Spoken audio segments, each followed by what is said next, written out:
Os pontos de Fernando Lima.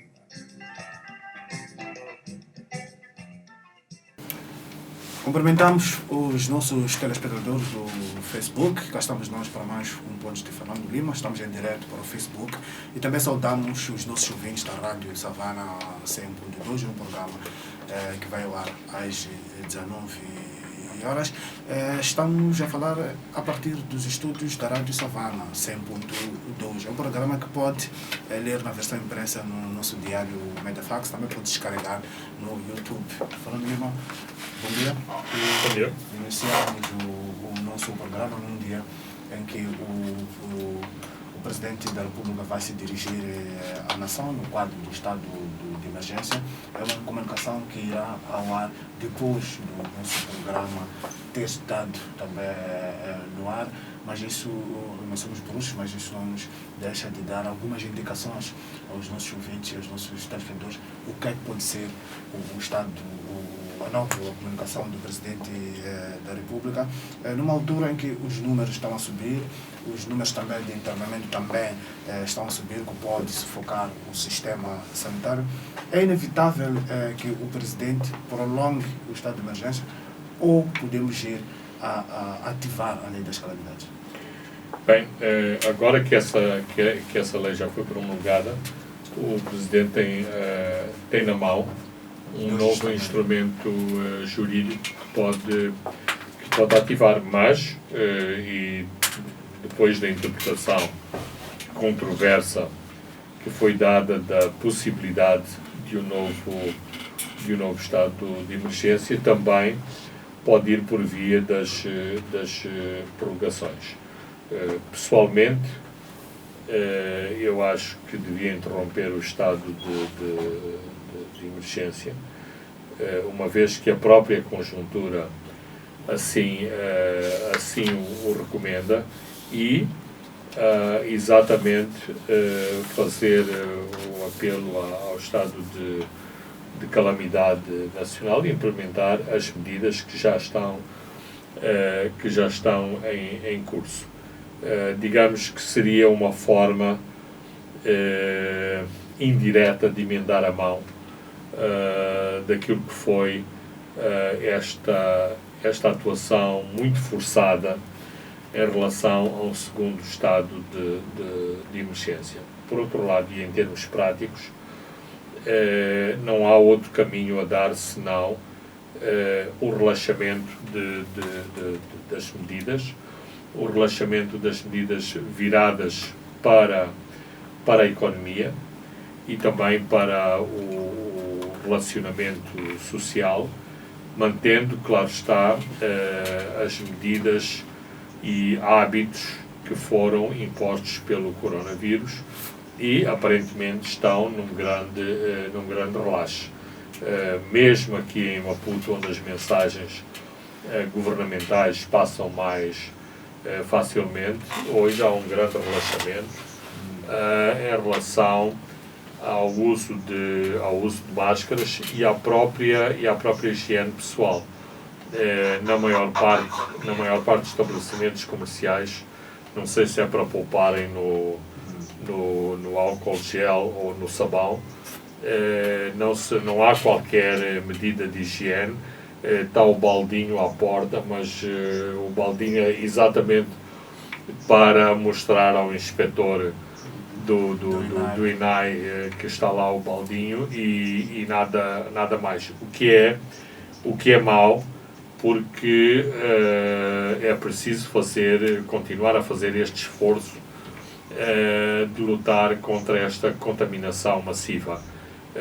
Não é nada que nos espante o aumento da contaminação, não é nada de espantoso que esta contaminação esteja concentrada no sul de Moçambique, mais concretamente na capital, mas isto não elimina a necessidade de tentarmos evitar mais contaminações, até porque as contaminações também resultam numa pressão sobre o nosso Sistema Nacional de Saúde, que é um sistema frágil, e também significa que se o Sistema Nacional de Saúde está concentrado em atender ao coronavírus, isto significa que outros setores de saúde, outros atendimentos prioritários, nomeadamente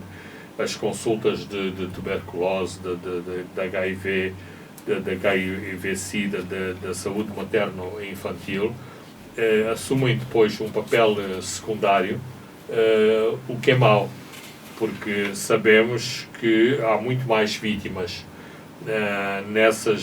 nessas áreas do que no coronavírus, porque o Covid-19 é algo que temos que saber viver com ele.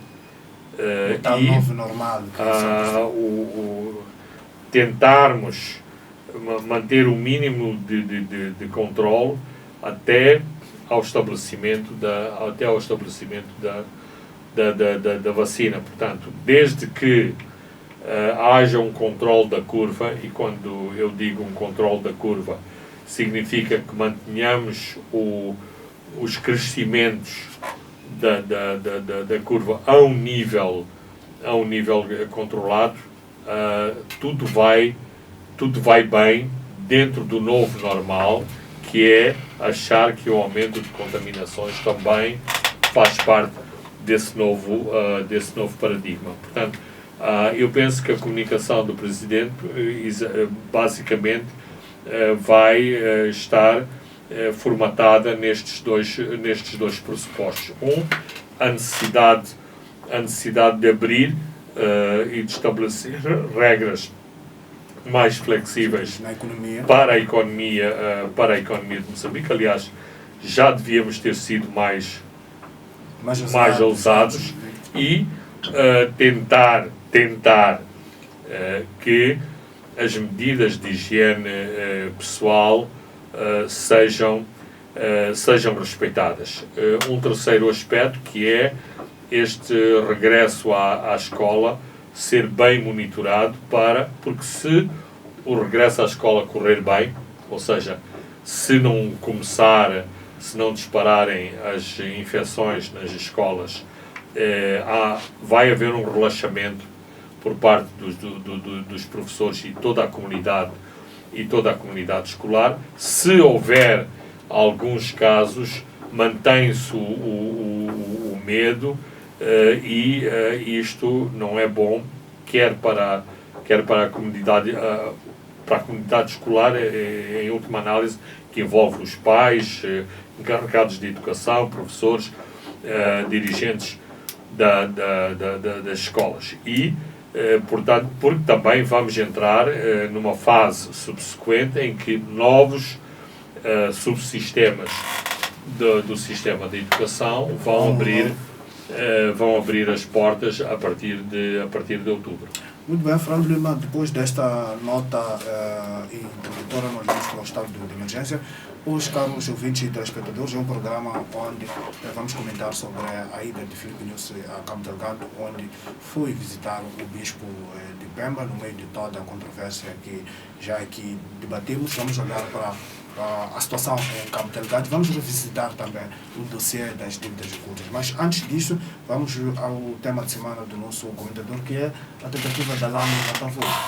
Bem, eu trago aqui a LAM dentro daquele princípio que nas dificuldades é preciso aproveitar as oportunidades ou transformar as dificuldades em oportunidades.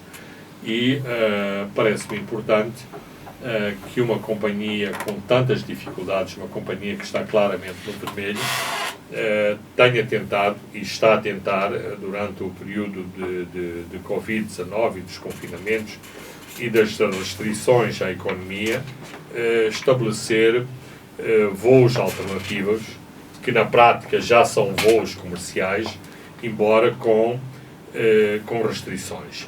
E lamentar que esta iniciativa da LAM, que de algum modo pretende trazer cash flow à companhia, e sabemos que o setor da aviação civil é um dos mais penalizados em todo o mundo, não só em Moçambique. No entanto, há vários setores em Moçambique a tentar bloquear as iniciativas da LEM. Portanto, é lamentável a falta de visão desses mesmos setores e porque têm poderes de tutela sobre a LEM, tentam impedir a iniciativa destes voos, o que mostra, mais uma vez, que toda a dinâmica das empresas de Estado, das empresas públicas ou das empresas participadas tem que ser revista. Os gestores destas empresas têm que ter mais autonomia, têm que ser responsabilizados pelas suas decisões, mas, ao mesmo tempo, têm que ter autonomia para tomarem as decisões, não terem que, para fazer um voo, ter a chancela do Ministério, ou do IGEP, ou de quem quer que seja, porque assim permanecemos no velho sistema em que as empresas, basicamente, eram um dos braços dos ministérios e não muito mais, retirando à empresa a própria dinâmica e definição do que é uma empresa. Muito bem, agora vamos olhar para o nosso primeiro tema dos três que elencamos para este programa. O presidente esteve em Pemba para o lançamento da Agência de Desenvolvimento Integrado do Norte, a ADIN, e pelo meio foi visitar o bispo de Pemba, Dom Luís Fernando Lisboa. Lembramos que o bispo tem sido vítima de campanhas de distração do ódio e acusado de financiar a insurgência. Devido a esta forma destemida do bispo em denunciar o sofrimento do Cabo Delgado. O que é que pode corresponder, Fernando Lima, a esta ida do presidente à casa do bispo? Bem, eu penso que há aqui um emendar de mão do Presidente da República em relação à relação institucional com o Bispo de Pemba, que representa a Igreja Católica. Há um esforço, tem havido um esforço muito grande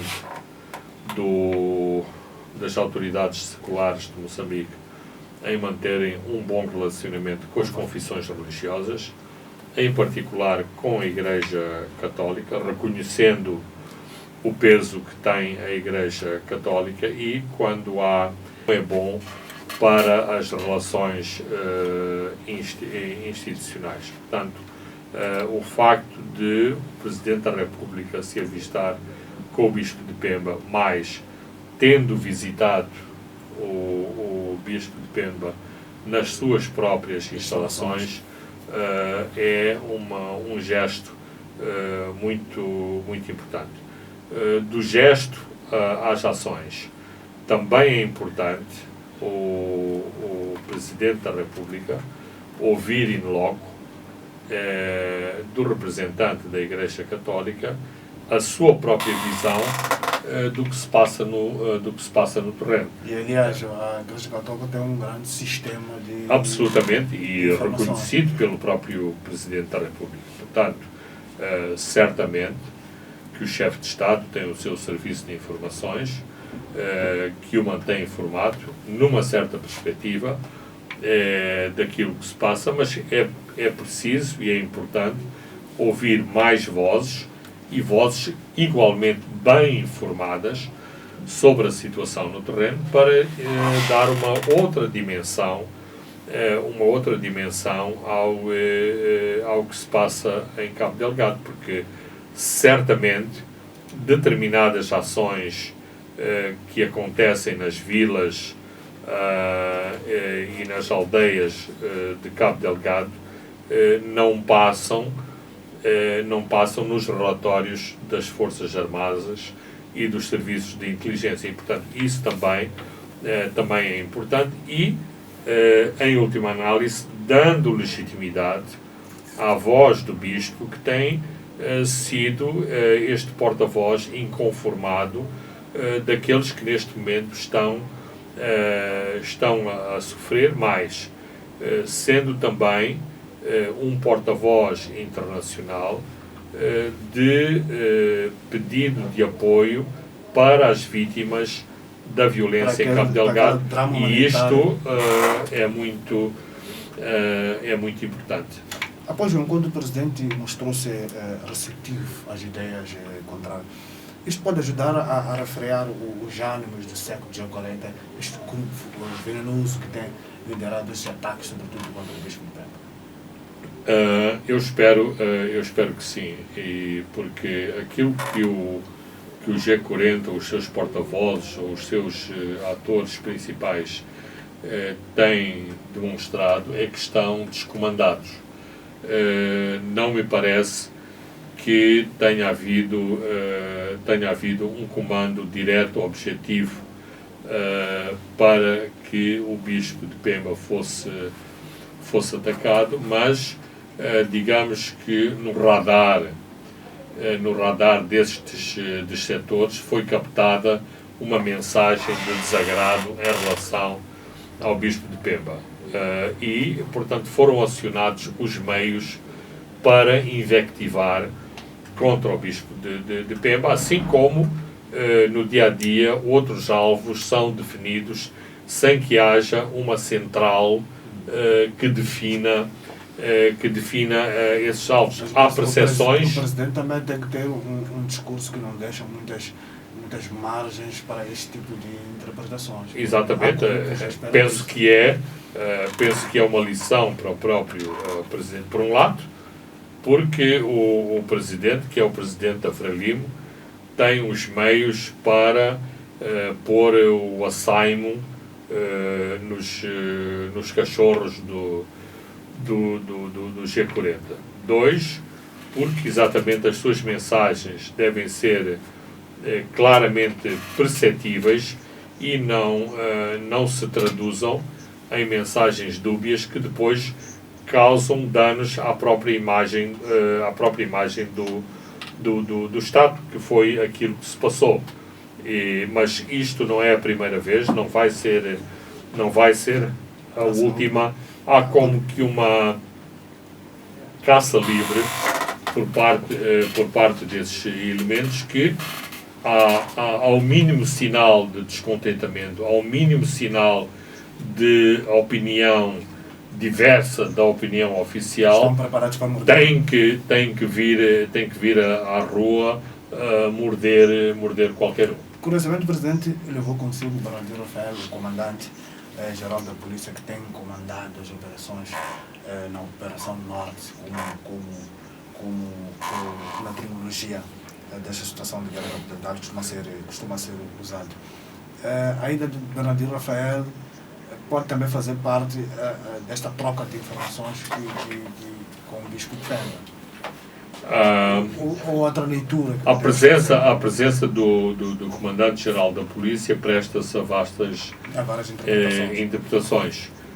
Inclusive, no encontro a sós ou no encontro reservado, a presença de um comandante policial fardado pode, de algum modo, ser considerada intimidatória, não obstante, e olhando para a própria personalidade do comandante de polícia, que uma pessoa se deva necessariamente sentir intimidada na presença do comandante da polícia. Mas eu teria outra interpretação alternativa, no sentido de que é importante que o próprio comandante da polícia, que na prática tem assumido muitas vezes o papel do comandante de todas as operações no terreno em Cabo Delgado, ouvir sobre excessos que têm acontecido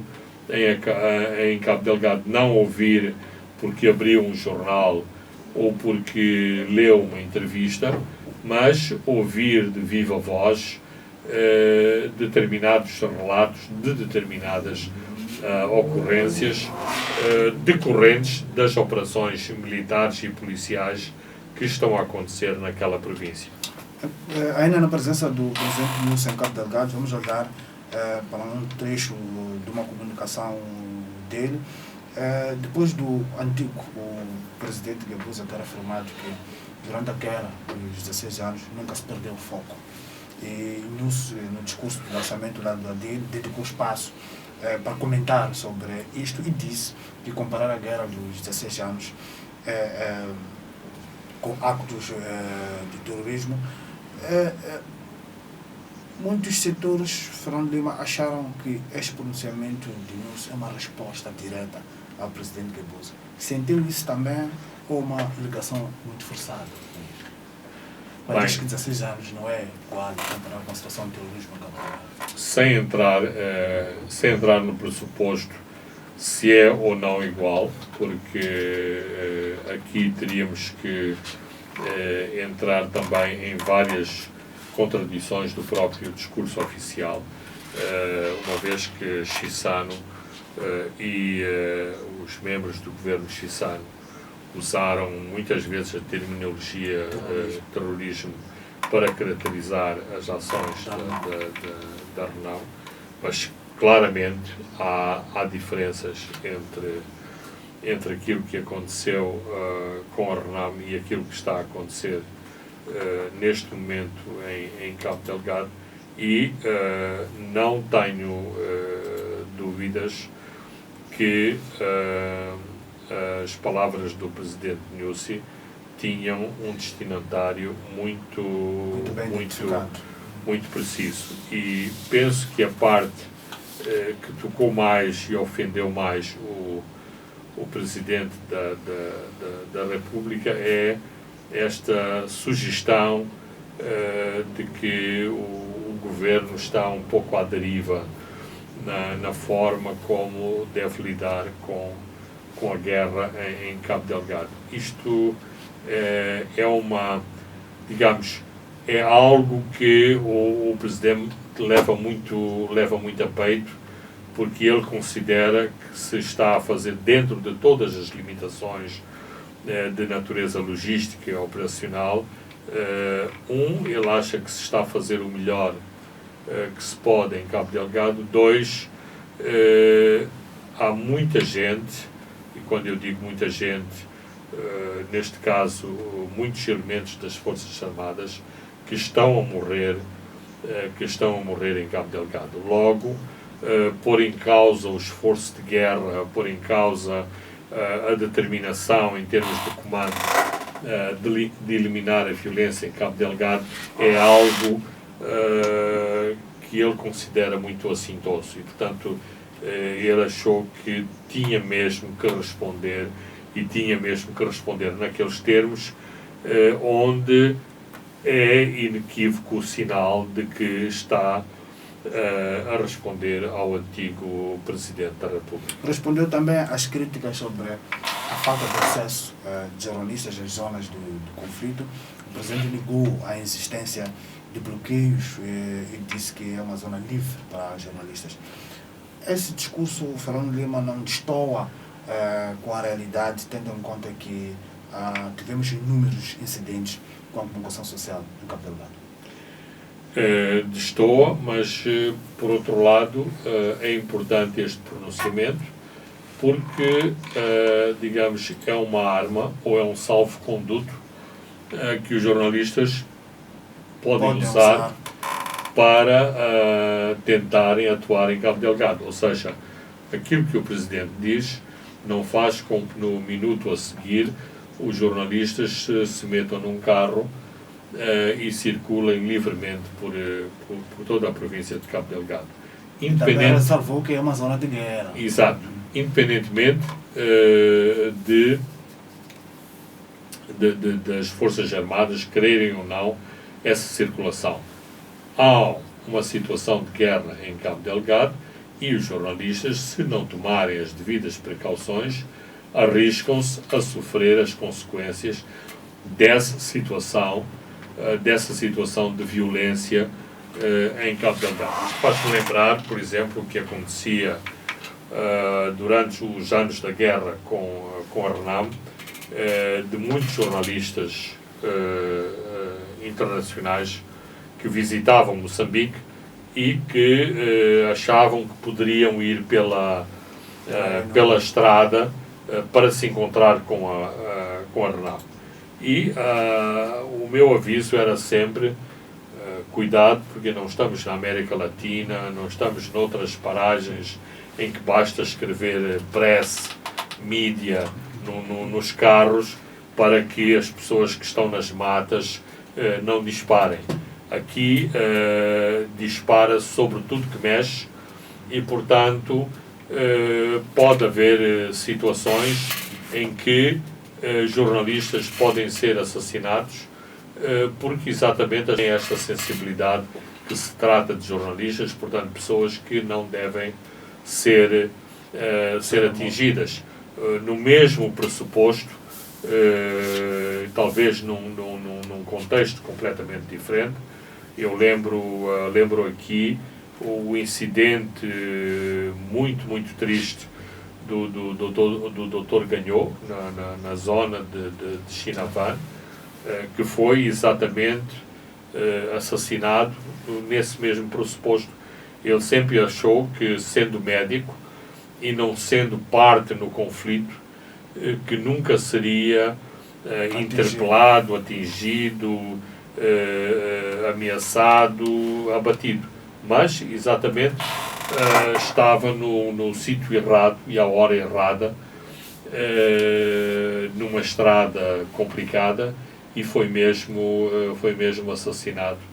E foi mesmo uma das vítimas desta guerra, como foram muitas outras pessoas vítimas inocentes neste conflito moçambicano. Portanto, há dois elementos importantes a considerar nesta intervenção do Presidente. Um é importante e é bom que haja esta declaração do chefe de Estado a dizer que os jornalistas são bem-vindos e devem fazer o seu trabalho. Dois, compete, no caso da parte governamental e das suas forças no terreno, forças militares, de segurança, da polícia, criarem as condições para que os jornalistas possam fazer o seu trabalho e não o que tem acontecido sistematicamente, que é verem o seu trabalho sabotado e serem impedidos de efetuar as suas missões. E até hoje temos um colega, Ibrahim Aburu, que está desaparecido. Não só esta situação, como, do meu ponto de vista, o governo de Moçambique tem muito a perder pelo facto de manter o blackout da situação de guerra à imprensa, porque não é com comunicados regulares das forças de defesa e segurança que a situação vai melhorar em termos comunicacionais a favor do governo e das forças de defesa e segurança de Moçambique. É preciso reconhecer o papel específico que os jornalistas têm no teatro de operações, nos teatros de guerra. Muito bem, falando de Lima, vamos a um brevíssimo intervalo e voltamos já. Estamos de volta à segunda e à última parte dos estudos de Fernando Lima. Continuamos no campo de debate, vamos olhar para a situação de guerra. Fernando Lima, há esforços para recuperar o símbolo da praia. Há cerca de 3 semanas terá caído nas mãos dos insurgentes, é uma zona isolada do resto da província, mas são escassas ainda informações da real situação no terreno. E essas indicações de que há um grande esforço de grande envergadura para tomar esta região, e 3 semanas essa região continua nas mãos dos insurgentes, isto mostra que a situação é complicada. Bem, a situação é complicada e há também o elemento visibilidade. A situação não é menos complicada do que se passa em Kisanga, em Mingalewa, onde mostra que estão a ser travados grandes combates na espinha dorsal que estabelece o tráfico entre Pemba e Palma. Por exemplo, neste momento estão a ser usadas vias terrestres alternativas para se chegar a Palma. Portanto, Mocimboa é extremamente importante porque tem uma pista, uma pista para aviões e também tem um pequeno porto que, não sendo um porto sofisticado, permite para já fazer o transbordo de materiais de construção e de apoio à indústria. Subir pela 380, são 70 km para Palo. Exatamente. Não, é porque em todo este esforço de reativação da cabotagem, há um elo muito importante, eu diria um elo estratégico, na cabotagem, que é a utilização, inclusive havia uma exploração comercial, com uma empresa comercial baseada em Mocimboa, a fazer os transbordos de cargas entre Pemba e Afungi.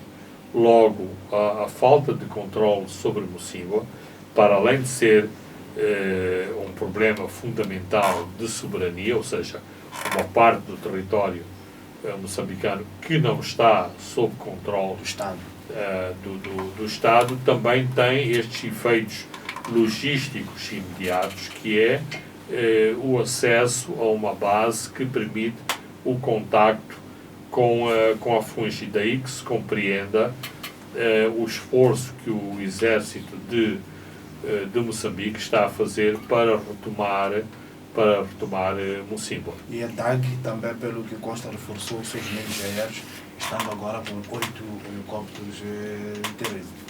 Não, há toda uma série de esforços que estão a ser feitos com os vários intervenientes no conflito de Cabo Delgado para que Mocimboa seja reocupada, porque em termos estritamente militares também é um teste importante à capacidade institucional do governo de Moçambique em fazer face ao Estado Islâmico ou às forças do Estado Islâmico, que portanto são habitualmente descritas como um bando errante, e se conseguirem manter o controle de Mocimboa da Praia, como está a acontecer até agora, e a sua máquina de propaganda assim o diz, é uma evidência de que estes bandos errantes têm capacidade militar para manter uma determinada posição, eventualmente uma das povoações, um dos centros urbanos mais importante de Cabo Delgado, no norte, depois de Moeda, ou se calhar primeiro Mocimboa e depois Moeda, embora Moeda hoje assuma uma grande importância porque é o principal centro militar no norte de Cabo Delgado. Mas se tivesse que haver uma segunda capital de Cabo Delgado, ela seria certamente Mocimboa da Praia, da mesma forma que Vilanculos seria a capital de uma segunda província de Inhambane Norte, por exemplo, inclusivamente por causa de questões culturais, étnicas. Portanto, Mocimboa é uma parte muito específica e muito especial de Cabo Delgado e que tem as suas diferenças com Pemba, que é a capital formal neste momento. Sem especificar o tipo de intervenção, Cyril Ramaphosa confirmou esta segunda-feira que a SADC está a preparar planos para intervir no conflito de Cabo Delgado. Há conversas e há trocas de informações com o Filipe Nyusi, que agora é o presidente da SADC, e Naledi Pandor, que é a chefe da diplomacia sul-africana, é citada como tendo dito que o que a África do Sul aguarda também para intervir é ouvir de Maputo que tipo de apoio. Há uma carta de 19 de maio que aguarda a resposta de Maputo. São todos esses esforços para resolver a situação de Cabo Delgado. Isto responde também, em parte, às questões que falámos aqui no ponto anterior. É importante que Moçambique dialogue com os seus vizinhos, e nomeadamente com o seu vizinho de peso, a África do Sul, numa situação de relativo conforto e não numa situação de emergência. E, portanto, Moçambique tem que no terreno consolidar algumas posições para estar em condições também de ter um outro tipo de diálogo com os seus vizinhos e não estar à mercê de uma situação de emergência em que, digamos, os vizinhos tenham que vir salvar o seu aliado. Portanto, há problemas de conjuntura que é preciso considerar. De qualquer forma,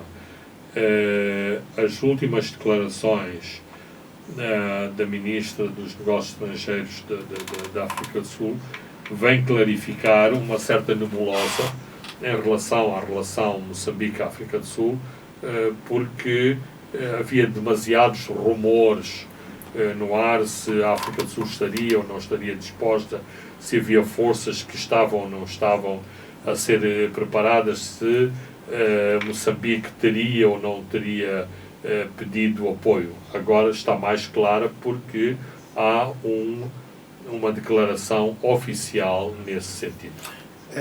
Também na imprensa sul-africana é publicado de que a polícia sul-africana está a investigar o envolvimento de sul-africanos no conflito. Fala-se de pelo menos 100 sul-africanos que estão a combater do lado dos insurgentes. Estão a investigar também fluxos financeiros transfronteiriços, a atividade de crimes que podem estar a ocorrer para financiar os insurgentes. Os insurgentes também têm os seus apoios externos. Claro. Também contratam um mercenário. Bem, é complicado utilizar esta palavra mercenário em todos esses âmbitos. Aquilo que para uns é mercenário é um combatente pela causa. Por exemplo, será que todos os membros do Estado Islâmico que combateram no Iraque e na Síria são mercenários?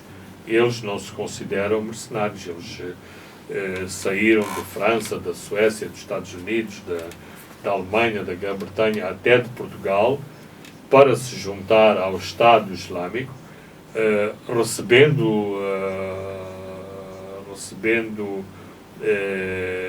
digamos, um salário, um soldo, por irem alistar-se no Estado Islâmico, mas com todo este elemento ideológico de lutar por uma causa. Portanto, o fenómeno do Estado Islâmico em Cabo Delgado, envolvendo ou não tanzanianos, ugandeses, quenianos ou sul-africanos, corresponde a um movimento de causa que é diferenciado daquilo que é, por exemplo, a contratação do Estado de Moçambique de uma força externa que não representa, uma força externa privada que veio a Moçambique fazer um trabalho como outros fazem portos, fazem pistas de aviação, montam antenas de telecomunicações. Estes foram contratados para apoiar o exército e a polícia de Moçambique a lutar contra uma outra força. Em relação aos fluxos de dinheiro e às operações ilegais, bem, isto hoje em todo o mundo há um combate nesse sentido. A África do Sul, porque num determinado momento estava muito isolada nestas questões, isto decorria muito da herança do apartheid, não obstante o reconhecimento do bom trabalho que empresas como a Executive Outcomes tiveram em Angola, na Serra Leoa no Afeganistão e no Iraque. De qualquer forma, ao governo da África do Sul, que é um governo do ANC e que tem aquele sinal de combatentes da liberdade, de movimentos de libertação da África Austral, não deixa de ser desconfortável que é a partir do seu território que operam estas forças privadas armadas, que depois também servem para coisas muito embaraçosas, como por exemplo uma tentativa de golpe de Estado nas Seychelles, uma tentativa de golpe de Estado no Lesoto ou na Guiné Equatorial. Então, do ponto de vista político, são um embaraço para o atual governo. Sanga também continua no dossiê das dívidas ocultas, depois do G12 ter sido considerado como parte relevante para o esclarecimento dos contornos das dívidas ocultas em Londres. A Credit Suisse admite colocar Filipe Nyusi como réu e responder para as suas irregularidades. O que é que, Fernando Lima, o Credit Suisse pode estar a sinalizar? É do tipo, vamos chegar a um acordo extrajudicial? Bem, o Credit Suisse, como se diz na gíria, tenta salvar a sua pele. Numa primeira fase, sabemos que afundamos juntos. Ou que vamos nos salvar todos? Não só. Se pudermos afundar devagarinho ou apenas ficar danificados em algum elemento do banco, melhor do que afundar efetivamente. Porquê? Porque a dimensão do escândalo do Credit Suisse com Moçambique é muito pequena se tivermos em consideração os movimentos deste banco, a sua dimensão em termos internacionais. A Credit Suisse esteve em Nova Iorque em peso, recrutou, para além dos seus próprios advogados, recrutou uma empresa de advogados de grande reputação internacional para acompanhar o julgamento de Jean Bostani, exatamente porque claramente antecipavam a possibilidade de serem incriminados pelas autoridades americanas e também por outras ações que já naquela altura estavam em curso por parte das autoridades moçambicanas. Agora, concretamente, e em relação a esta ação, digamos, ameaçando o presidente moçambicano, os advogados usam as suas armas e as suas táticas. Também aqui em Moçambique, e através da imprensa, temos tomado conhecimento de esforços desesperados para tentar demonstrar o papel, digamos, de pivô crucial de Filipe Nyusi nas dívidas ocultas.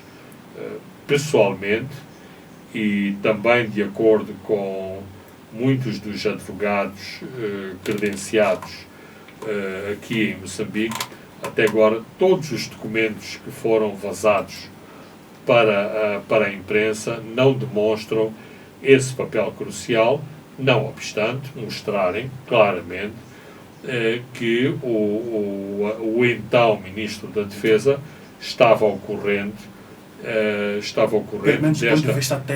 desta operação.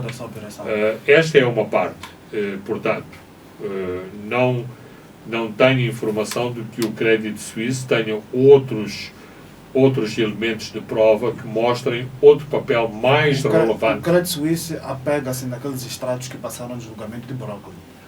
Exatamente. Há $1 milhão em 2014 que foi depositado do Emirados Árabes Unidos.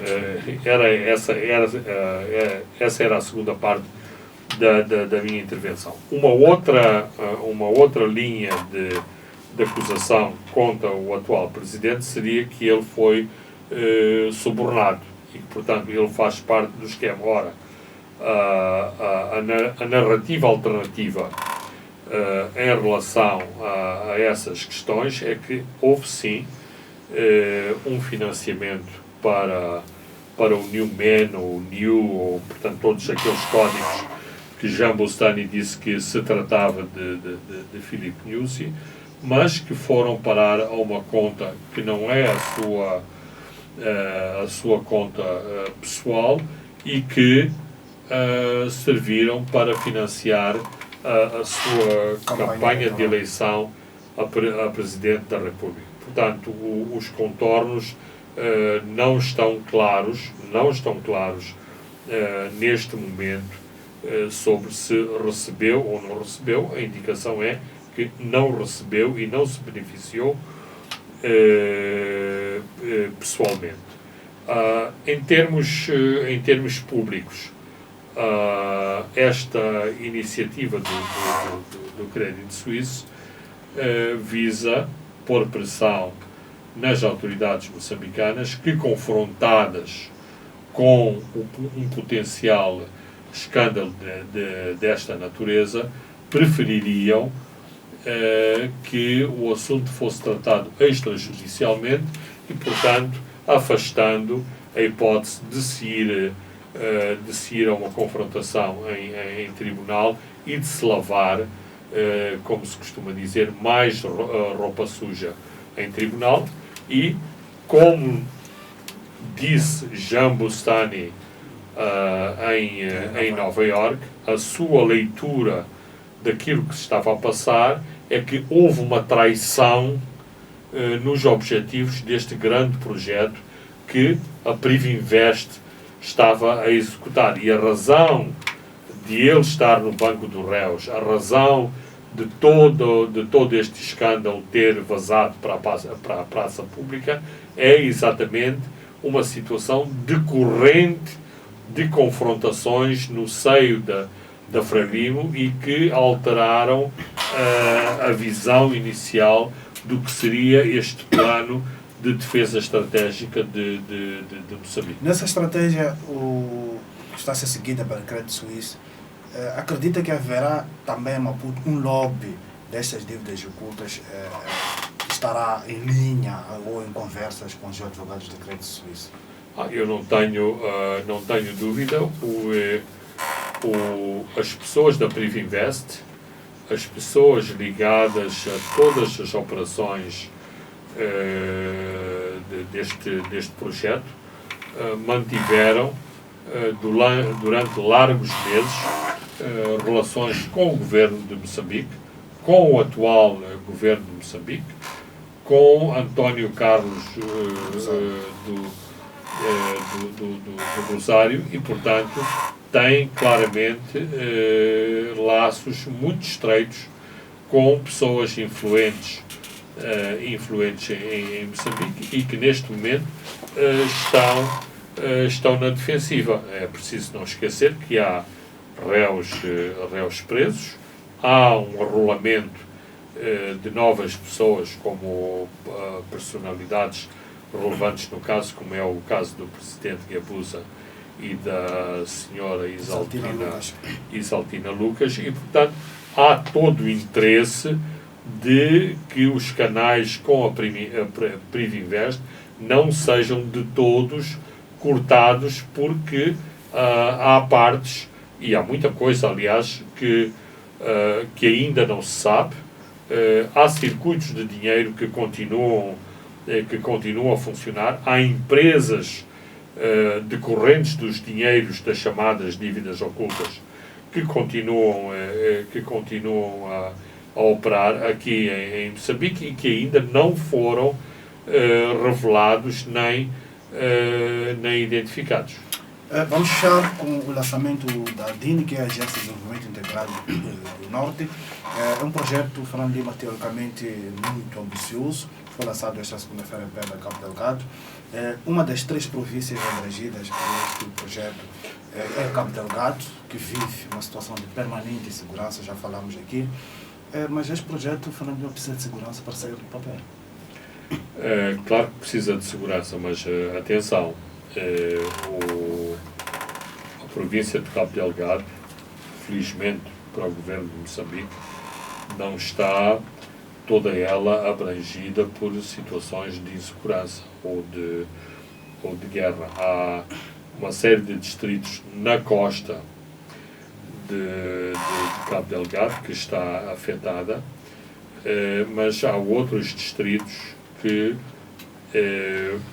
não acontece nada em termos de confrontação militar.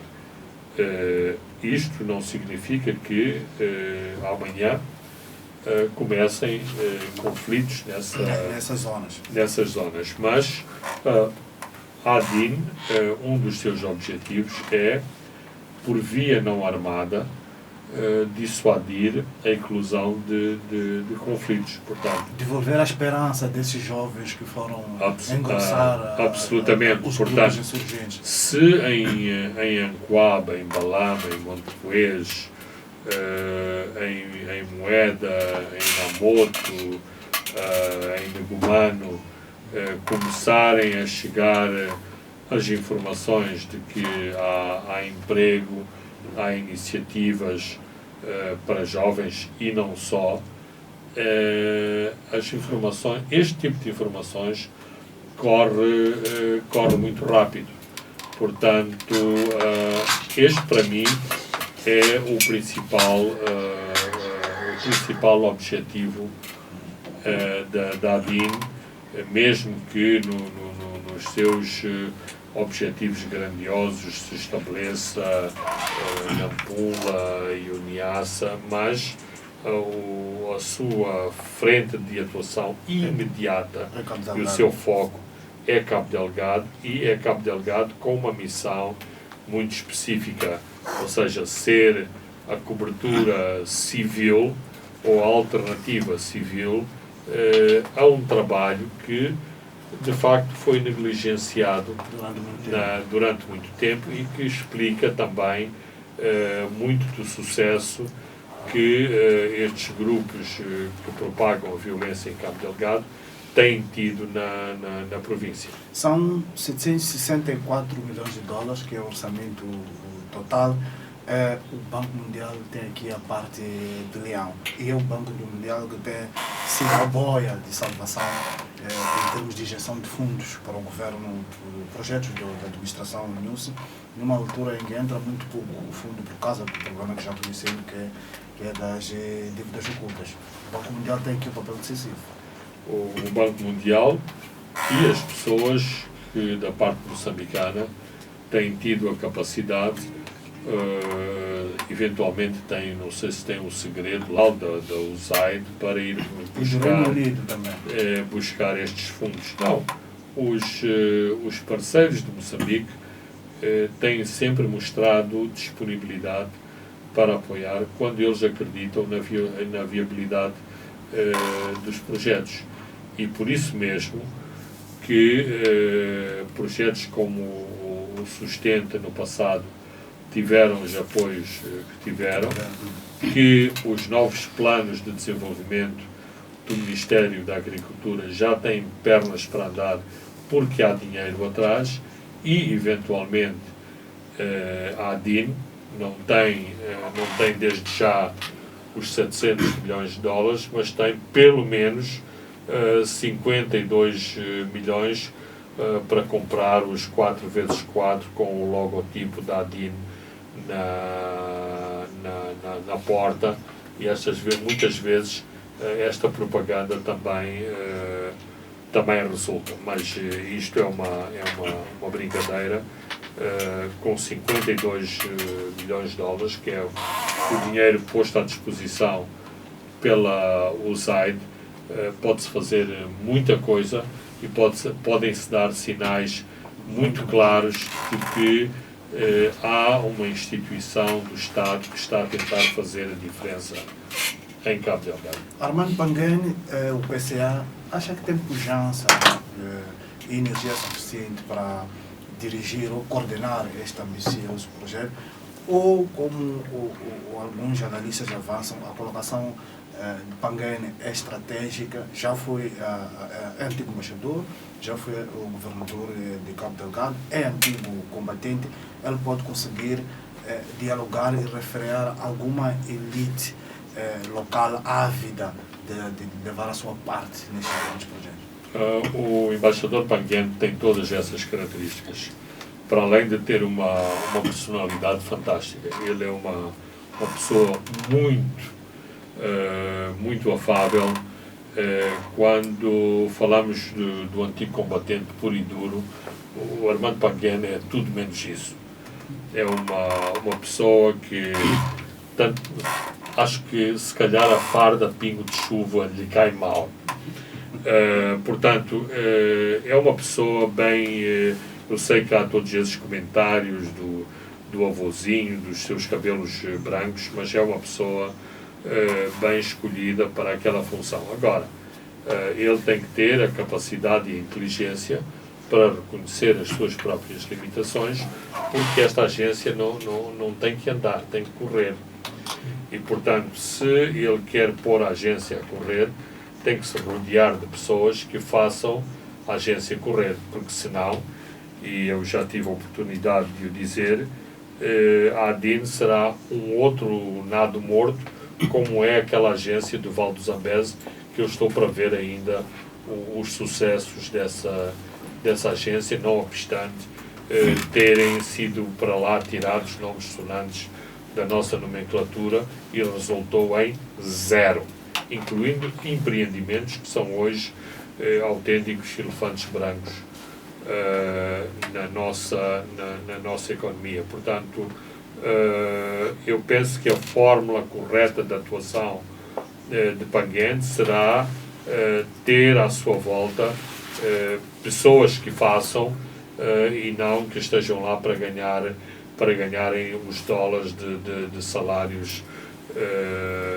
chorudos e simpáticos que são habitualmente distribuídos a quem anda nas franjas do Partido Frelimo e que estão sempre prontos a apanhar esses dinheiros disponíveis. Muito bem, Fernando Lima, chegamos ao fim do nosso programa, onde, caros ouvintes e telespectadores, olhamos para este diálogo entre o Presidente Nyusi e o Bispo de Pemba. Revisitamos também o caso das dívidas ocultas e também olhamos para a situação de Cabo Delgado, onde há um grande esforço para recuperar o Ciba da Praia que caiu nas mãos de insurgentes. Eu sou o Francisco Carmona, e Leque Vilaculos e André dos Santos cuidaram da parte técnica. Até de hoje há 7 dias.